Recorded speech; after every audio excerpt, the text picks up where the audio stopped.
Sometimes, as I go through my daily routine, it can feel a bit like Groundhog Day, repetitive and mundane, and yes, even a little boring.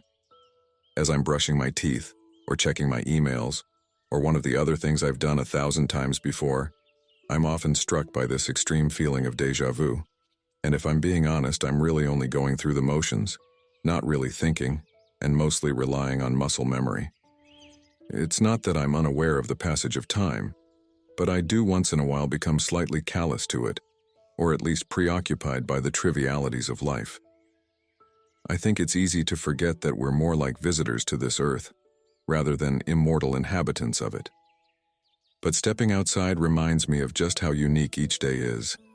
When it comes to nature, everything is impermanent, from the beautiful flower that blooms in spring and wilts after a few days, to the leaves that change colors and drop in the autumn, to the snow that blankets the ground in winter only to melt away a week later. The concept of impermanence has been important to many religious and philosophical movements throughout history, but it is perhaps most associated with Buddhism, or at least, that was my first significant introduction to it.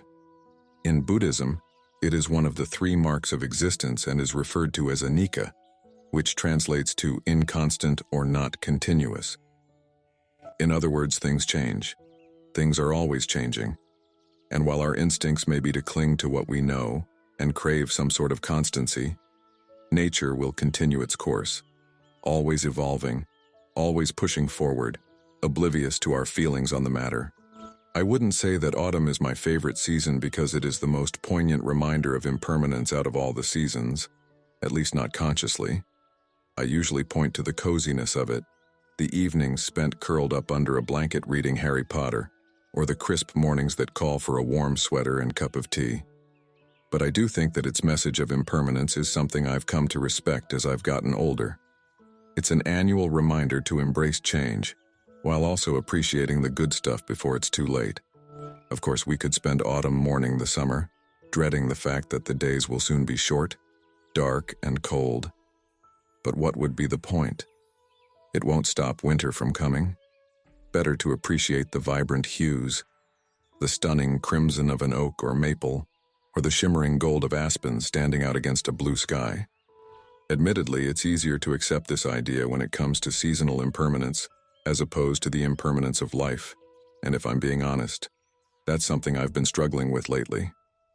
I can look at the summer greenery that's just beginning to show hints of fall colors and accept the change, appreciate it even.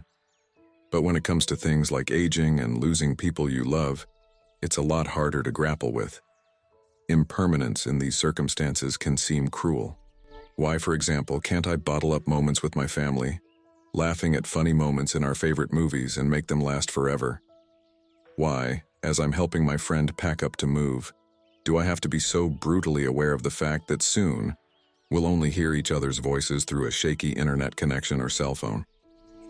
Ultimately, though, impermanence is what gives our life meaning, as much as some of us might fight against it from time to time. If we, and the world around us, were unchanging, we really would be living in Groundhog Day, but without Bill Murray's attempts to get things right and become a different, better person. So in the moments when I'm absent-mindedly doing laundry or making breakfast, forgetting how quickly all of this can, and will, slip away, I'll try to welcome the reminders granted to us by the seasons. I'll try to appreciate the fleeting nature of our lives. And I'll try, to the best of my ability, not to fear the change I know is coming, whether it's swift and brazen, or so gradual that I hardly notice it as the days go by.